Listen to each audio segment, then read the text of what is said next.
latanu amba demenyini amba ya fadeli amba nyini alake akan kisi kabanyiro kuntoro mananka barajunu ni alay jom min kanda ode kanda bagaye ni alay jom min fili kanda bagate sorola ambe seriya ma site min ni bato tiala maka kani ala kelen pewte je nyogonte alala ambe sharia muhammad wala ka jondo la ka cide ndo kisini nema baka no temina ka boy hada ma dew ayesra alanye masamin portale no akado ala ayafu akakura na bayin kono ako sungalo la asufila la fal'ana bashiruhunna ako sisa ayaka muso ayuje nyonya ويسنغلوا سفللا وكلوا واشربوا أكمي أكدمنك أكمي حتى يتبين لكم الخيط الأبيض من الخيط الأسود من الفجر أيام أكدمنك فوقاري تيما وكبانجي أويه كبوغاري فيما نمين الفجر mana sungalo sufela dagara akaka muso je nyonya abe dumuni ke fokata fajiri kenechi ni fajiri kenechi ra aka yere mina kabo muso je nyonya ma aka yere mina kabo dumuni ma aka yere mina kabo miji ma fokata tlepi ora ta ko summa timmu shiyama ila leile ni aya mi fuleni ye suntige felle shiru ko munun ni hada maden sunne do ni yu dola kelenge ni ka sumbe ciya ala fule ko kumba bawde ko ni aya ko ala yu kumba baw ko ni aya ko ciden fana ya to dafa aka hadisa sahale ko no kisini nyama baka hada maden ni sunna ko munun no yu dola kelenge ni sumbe ciya sumbe tige ko wolon fulade do الأول الجماع وهو إيلاد الذكر في الفرج وهو أعجمها وأكثرها اسما فلو يموسو جنو غنياده ni mogo sunna ko munun bi ka sunciya folo muso je nyogonya ni ye muso ka fo nyogonya o be sunciya few o kumbaba ani min ka junubu kabona be ni sunciya na ye o ye ninde muso je nyogonya sungalo tilela sunciya na ya suru yere tugude sun wajibilen bi ka sunciya na junubu bila iba sara kafara girma bi ka ibe jonka horoya no maso ube kalo fula suku tugu nyogona ni tese wala ibe miskine bi woro da tugune ni mo mi nya yire tugu asunto sungalo tilela sun wajibile be eka ini muso ye nyogonje nyogonya ikasunchinya na ni sungalo temena iba ko doyi sara kafara bi kafara ka jonka horoya ube ka kalo fula suku tugu nyogona ube ibe miskine bi woro da tugune ni numu sema soroye abina ka boy ka jurubi ka niya soro wakati ni nye foloy ashani akulana inzali almani bi ikhtiyarihi بالتقبيل أو اللمس أو الاستمناء أو نحو ذلك في فلان من هذا مدرس كنا بك سنسياني تمكيا كاكي ويه كلا واجب وإيرلا كلا واجب وإيرلا نتابو يني يرسابوه مثالي لا إكا دابوا كمسو أمبرسي فوية دابو سر لا واجب ورلا وبيه مغرب مسولا foka da musoro sunto sungalo tere la wajib borila ube iyere de tilonke keni yere foka da musoro la wajib borila suntiana me kafarate ni no fere suntiya fe min ni kafara ba no fe oye muso ka fonyo gonya doronde men ni nye fulana yi sumbe tiya adelay munye kiden ko hadisa sahalen ko no sumbaga ma يدعو طعامه وشرابه وشهوته من عدل رواه البخاري تيرن ko sumbaga abaka dumuni toye abaka miji toye abaka ni dumo toye ne alakama donc ya ira ni la wajib boran mo minna ye la wajib boyrela ka muso embrasser ube ka maganyonya bo la wajib borela fo ube ka tilonge keni yere sunchiana menilla wajib bora hada madenna sugodela sungalo tilela e dara ka sino de ishwara ko ini muso jera la wajib borela oti ka sunchiya wala ibe janaba de ko salli wati la dromi foiti ka sunna parce que sino bogato ta yere boro sino bogato isagoti yere la ni sogora de la wajib borela sungalo tilela sino gola foiti ka sunna ibi ko de doro isalli wati do ibi ko abo chogola e tora kamire mise ko de la imire la mise ko de la tro la wajib borela summa ciyani panala an ko ni e barake me miru dama katoka mire muso ko la ode la wajib borela summa ciyani wote lay munye cidan ko tajawaja ni ummati al khata wa nisyani تجاوز الله عن أمتي ما حدثتها أنفسها ما لم تتكلم أو تعمل تيدن ko ala temena ne kam manto nu ko min bud bisukun kono bake kamire ala uma kuma fo uma ke waleke ala temena kola miru dama no de la wajib boy ma musam brasema magala miru dama no de la wajib boy la summa china idara shi no wora de sungalo tile la shi wora la wajib boy la summa china donc sun la wajib to mi be sun china ka dabwa kama ka muso ambrase ka dabwa kama ka muso la ka dabwa kama ka tilon ke kelere me minye fana ni hada made ni muso fana ambrase la wajib ma boyla politika sunna atakariye fana sumba to ke ka muso ambrase basitala Cide sallallahu alaihi wasallam kana yuqabbilu ba'da an-nisa'i wa huwa sa'im. Ciden tumba akan muso abu ambarase ciden ko wa ana yuqabbilu wa ana sa'im. Walakinni ana amlakukum kana rasulullah sallallahu alaihi wasallam yuqabbilu wa huwa sa'im walakinni kana amlakukum liridhihi. Amba ishe ko ciden sumba to tumba kan muso ambarase. Ma ko ciden bese ayere la katima o kade don ko baw ya yira mo min yire ya ko bese kam man kam musola la wajite bona bese kin kam muso ambarase binyere mina atindo fenna min bin kasuntie bashi tala ikam muso I muso ambarase bashi tala ikam magala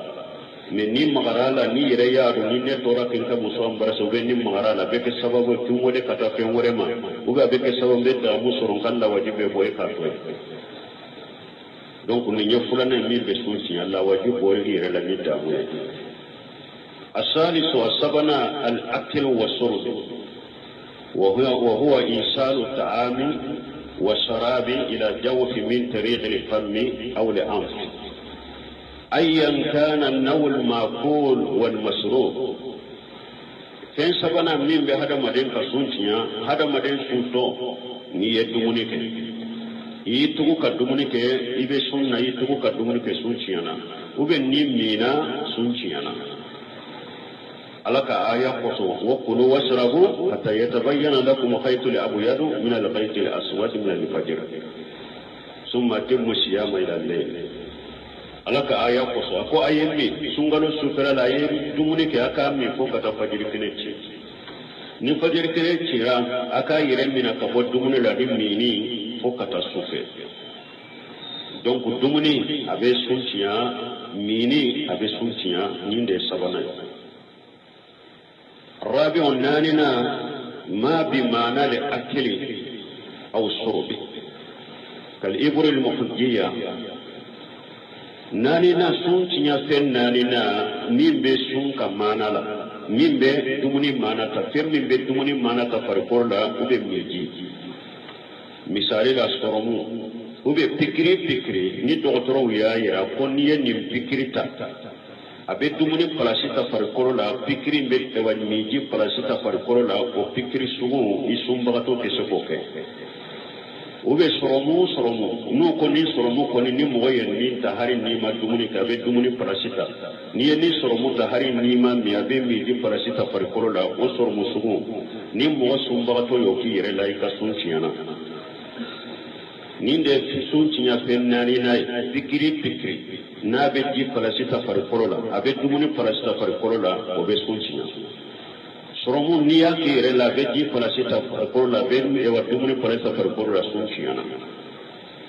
me pikiri munu nu ulu te di falasita far korola o te dumuni falasita far korola pikiri sumu isumba to be sokoke pikiri munu be kila di fari bondo kono ulu na nyona nu ute komi soromu isunto beseka o pikiri sugu ke basi to kana ni yenani nay duruna ikhraju dam bil hijamat mughsum bagato ka joli bo irela ni bombo tuye o be sunsinya ni sumbagato ro bombo kana bombo tugu irela ka joli bo irela joli min kacha o be sunsinya ودر لا يموني تيدون أفطر لحاجم والمحجوم أكو بومبو تقبلا أني بومبو بتومينا أفلا بسون تجرا نا بسون نايا بومبو تورا إمينا يسون بتشيا مونا بسكت جولي من بومبو إلى أبي لافو أبي ولي كتا دومونيني مينين ودي أكو تيدون بسون تجرا مين يبومبو تويلا folo ka bombo tu togo ube gerende ke mugola gere uba a joli samanu dai joli bese kata kono la kasoro usere se kotala odi ya to kiden bolu ka sunchiyana ako bombo be tu emina mimba tuila afula be sunchiyana o ye folo ka bombo tu togo mesi samsam nu lube kasi de kala utu da kala ulu ka sunche tiya nu ya ke mugomina ni akera emina ede ka sumbe tiya nin ko min kule ne ko bombo tube sunchinya kuma chama de bala don to bawo ni ngonje me afen sahale ye minya kule ko ode ko imamu na buhari ko bombo tula ka ko bombo tube sunchinya ko hadisa min sahara la katrina hadisa de ka wenni hadisa de afqara li hajim wal mahjub bombo tura emine ka sunchinya na minya tu aka sunchinya na donc bombo tube sunchinya abo chogola ni hada madenye joli chama mo yerela ire de ire tuko ka joli chama mo yerela misali la ni modo bana bagatodo uko fo joli ka ke ala litiri tilanche ngono ube litiri kare ngono uko bana bagatodo be fo joli do ka bo ela aka to kola o joli bo mi fuleni nye obe sunchinya don ko ko na darura na doktoro ya ira bana bagato intese ka ke fo sisa de joli ka ke ala o joli ka bo ede la fana esunso de sun tige ikambi joli ka bo ila ka do bana batola ni nye darwa de ni sungalo temene basa joli na be bo ila na kacha ni to wala ni yere de ba bo yere la o be sunchiya me ni jogena de ube ni unchira joli bimbe ko o chayra to te sunchiya parce que te esamola ni jogena de joli bora ibe nunde chira joli bora o joli tika sunchiya chayra to joli bo mi be sunchiya na chayara ni yere tugu ka joli min bo me analyse fana joli ni tara doctor sola ibe joli fitini min tayla ka analyse ke na ye o de sunchiya joli fitini min be tayla ka analyse ke o te sunchiya de an ko na chayara de abe ko ela ka do mo wore de la ube ka bombo tuyla ka joli chama bo o de be sunchiya me analyse joli min be boyda o te sunchiya ni jogina de joli min be boyda o fana te sunchiya ninde durunai asali suworona min be sunchiya ataqayyu amuda ni mo min yire tugu ka fono isu todo e yire de yin nungire kasa jugu do makasa ma kuri ka fono ube yire de yin ibolo ke ikam kono kuri ka fono ifono na fana sunchiya na وتلا منيتيرا ومن جراه لخير فليس له قضاء ومن استغى فليقضي تيرا كل فنو يمغ من كنيا أبورا إسغوتالا فويتلا سراتيكا مني يرفنو تيرا فويكاسا ni fono borana yirede emi yere fono de kurode nana ema ayere mate sabotala ifono na foiti kasuna o de fusun chiale me ni yere tugu ki yere fono o de besusi ni de worona mo sumba to niya ke fo fe munu besusi أولو فلنا خروج الدم الحيض أو النفاس من يبقى جولي كالوبو وبيبقى جولي نو يمسو فنصرو أكسونشينا نمسو بسنة كالوبو نانا لسونشينا نمسو بسنة جيجنا يبقى جولي نانا سونشينا ودل الله من يجيلن كهرسا فصو أليس جهادة لم تصل ولم تصوم شيدون كو يالا مسو نادو نكالو بولا بسو ويكو أي أكو نادو نكالو بولا بسو ويكو أي دونك نيايرا من يكالو بو وبسونشيا من يكالو جولي نا يمسو سرو وبسونشيا نينكو ولون فلا دي فيني ني هذا مدين سنبغتور نور دولا بلنكيرا كي يرتبنا بكسونشيا بارك الله لي ولكم في القرآن الحكيم ونفعل وإياكم بما فيه من الذكر الحكيم أقول قولي هذا واستغفر الله لي ولكم لسائر المسلمين من كل جنب واستغفروه إنه هو الغفور الرحيم.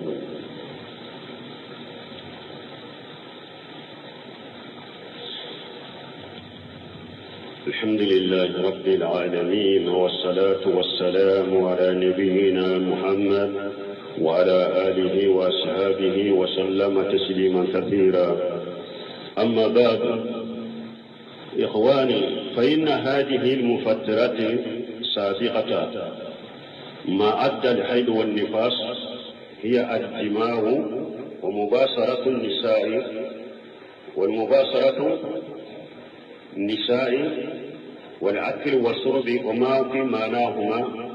والهجامة والقي لا يفتر سائما شيء منها إلا أن يتناولها آدما جاكرا مقتارا وهذه ثلاثة الشروط بل ما أن يسنتك في منوفقو بموقع سنتيا أن يولو فلا دفو ولو فلا ni kalo boy mbora la ani bange joli ni ulu se mbora la woro yinto minye duniye ani kala waji boyre la ni muso e wa maganyo gonyaye ani minye muso ka fonyo gonyaye ani mimbe e wa dumuni ni ji mana tafar kolola ani minye bombo tuye ani minye kiyero kono ni woro min kule ninye sumbaga sunte siga tigeni ni woro dola kere abada fo akasoro ikan ni woro dola kelenke ibado ka ho suntige fendo afulana ihakili ibala ninante asabana ire de ya ire sabola karabate ni yesaraki sabai ni mo min nyem minike iye dumunike uye muso ka fo nyogonya ube yire fono uye bongo tu yire la ne etunta ro kwa besu chinyade esum bagato sungaro tilela anya bila be dumunike anya bila be mi anko karasa maso ikon sunnati anko edu be iko ne ma do ko dumuni ni besu chinyako ka summa tiya iya do yoro be kontinina ika summa tiya ala ko qur'ana kono walaysa alaykum junahu fima aqtabtum bihi walakin ma ta'ammadat qulubukum wa kana lahu ghafurur rahim ala ko junubu tawla naw ka tawra kam min ke junubu tawla min naya yere tugo kam min ke ne ala ba ngina no de rabbana la tu'akhidhna in nasina wa akhtana ala ko nyaake awye pour ala ka mo gomina ni fenye akasoro ibado ni tunta do ni woro dola kele ni tunto do ko suntiga fende do yu ke tunto do de fenti ka sunna kontini ka sunna ni ya do wakati ni nyefolo yi kulana jakira ni ko woro dola kele ika ke kasoro i hakili bala nyinante tugu kamide tuka dugune ke tuka muso je no yade tugu ke yere fono de nyinante na ya soro nyina na de sungalo tilela ibake kammi sungalo tilela iye dumune ke anko karasa sunne tay ko nyina na de ikasumma chiya i hakili tigina yorome ube yu hakili tigina yorome ire mena ika continue ka sunna sarati ka summa chiya kidan ko sallallahu alaihi wasallam akum man nashiya wa huwa sha'imu fa akala aw sariban falyutimma sawmahu fa inna ma ta'amahu Allah wa sarahu kidan ko ni mu'min nyina na ebe sunna nyina na ye dumunike nyina na yime cide ko hakiri digina yoro me kontine ika sunna ala yidde ila dumuni ala de ila mi saratika ni nyina na kanunun dola kelenke yu ke nyina bolo de ka saratika foiti ka sunna kontine ka sunna o ba ko maliku majhabi lan ka fi hula ko ni nyina na ka dumuni ke ubi nyina na imina ko ika sunchina ibe sagaka me ni ciden ka hadisa sabatira yoro ni majhabi kote o yoro la tuguni imamuna maliki yere yako ako kullu yukhaju min qawlihi wa yuraddu alayhi illa sahiba hadha alqabr malik kum mu'um be ikakuma dobe mina dobe sagima fonni kabur tigi o ya sura be ciden kam misirila aya akulun koni nyesi ciden ka kaburu akoni min kabur tigi inte mu'um be ambika kuma do mina ambika kuma do sagima fo ciden donc ciden de ya ko akoni mu'um min nyina na yedumuni ke nyina na yimina kontine ka sunna sarasika ni fulana sabana muqtara akasro ni sun tige ten no ya ke bi re saboda de meni kawa karabara de pentika man kafara billahi min ba'di imanihi illa man ukriha wa qalbuhu mutma'innu bil iman walakin man saraha bil kufri sadran fa alayhi ghadabu min Allah ila akhir ayat ala ko ni mu'min kafirani alay نامك كرباي من كفر بالله من بعد إيمانه نمو من كافرين عليك لمن يقف إلا من أكرها فنو يمو من كربا وغلبه مطمئن بالإيمان إكربرا ده يكسكم ما فانجلين لمن يأي أنا كم ننتج لمو فويتك sino na ya soro mo moy kafirira e re biskun ferelen do ni kafiriya e bora sila me ko ni kafirira de me ni mo mi kafiriya kuma fo e karabara ko ka kafiriya ke wale ke ya te me biskun kono ni maniya de be ala ko tentika o ye kafiriya yere o janko junubu to wala ni mo mi karabara de ko kamme do ni marafa jora ifunna isunto ko ni majimi si sambi ko yere fado fana apese ki fa fana imina ode kama israna afagari le imina ube aye murugo nima misi sambi kono fara yere fado fana nima me apese ka kila imina ode kama foiti ka sonna ni nya karabani ni hada maden karabara ti bila minna biskun kono isun timele ani sun tigile o mandiye biskun kono me karabade ya to ya tige foiti ka سيدنا فنقول حديثا كنوا تجاوز الله لأمتي القطع ونسيان وما أستغفره عليه أقول لك من أنك منتو نوني نك منك وكتورا نك منك وكربرا منك على تمنا ولا ni hada maden ni nana kan min kala timina na e katawra kan min ke kan ala timina na iye min ke karabali bolo de kala timina na donc le jour tige fe nous utara i bolo do de karaba ki japo ki ku ke sino ni la jaba ube ni kan na folo do tiya ube ni fala i sun tige ni o sababu de ko tika kontine ka sunna matiya asarasika donc pour ni fense wa sun tige fe on ka sun tiya ni sarati sabade bala akasoro ibado akasoro ika ke yere tugu kama amake nyinan kama akasoro iya ke bi yere sabola karabalite nunu ne sinzige fenyo membalimo menye sumbagato kinyi mbo basitola sumbagato bese kinyi mbo joli mimbe ko ni joli mindo mbida ko droiba ko foitika sumbagato ibese ka furato ni nyaka hari ni ya damu soreka kono dorko ko masari da foitala sumbagato ibeseka ewa itilo dimi bila ibeseka ewa furato ni itilo kono hari ne yata musoreka kono fenti ka sunna ni tendo na ni yoro minye kashe kono la na be sunci ya yoro fulado da aninu ni fen ko ni do na ni dai kashe kono la sunci yana ube ka furado to ni nuna atari kono be sunci ya de parce que ewa nunye dumuni do yoro ni meji do yoro de na be sunci ya شيء يقول لقيت مسامرة كهذه سلف وبالغ في الاستنساخ لن تكون شاهما أقول نبدي سالي جيلا نبدي سما كدوي نونا سما كتبه فنا يا سوري سمبا كتورو kana saba di kana ta inu fe wala ni ya ira na koni fendo na ni nuye kashe kono la o be sunchi donc furati se ka toni nuna fente se ka to da ko mi meta kono la ne mi ye kitiro ka fento na la ube inya nunu na nyona fente la ibe se ka yawa nunu ke ate sunchi ibe se ki nyimbo ate sunchi ibe se ka fa fenke yirela ate sunchi hada madin be se ki da ke se sungalo tire yiro bela parce que majaru do ba ko e wala sara ko be kanita gese do ba ko kanita gese ni gese kene ni ni shi salente sidan ko lawlan asqala ummati la maratu bi siwaki ma kulli salat sidan ko na tun te gele yang kam man ton kan ton bunya murani gese ye sallu wati be donc tile sungalo tile furu kara yoro be be se kita gese gese kene do gese jalan do gese ka do ida ko ko ibe da ji do ida ko ka muguri ka bo o man juguni gese kene donc gese kene te foi fe mola hari parti men ko lenye boroso ki da boroso do ko ko ate sunchinya me iki jija ko kana to ikono parti kana ta ikono da boroso to sino hari sumba to gese ki da boroso ni parti me jija re pen kana ta ikono donc o dana do ko ate sunchinya me ni ka to e su fe ka te o de kanyi puru fendo kana tilala kati kono la sino ni mo mi bese ki yere ko sin ni fenti ki kono la be bese ki da pro sunai isumba do ko itala donc nunu de fenye suntige fe wala tumbe nyu hakli jige mununa ambe ala de sungalo tibbe ko nyuma la kan go yanye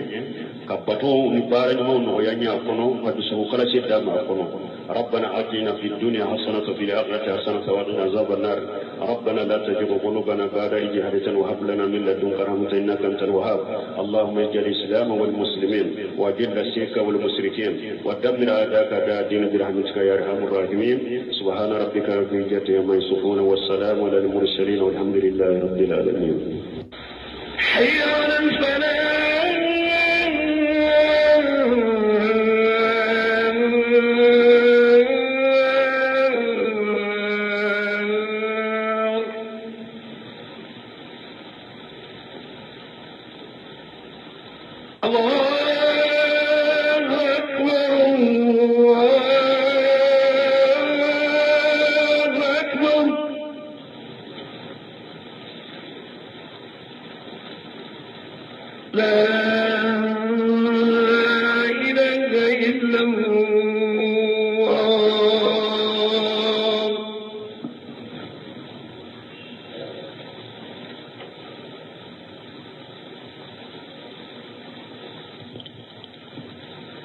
إن الحمد لله نحمده ونستعينه ونستغفره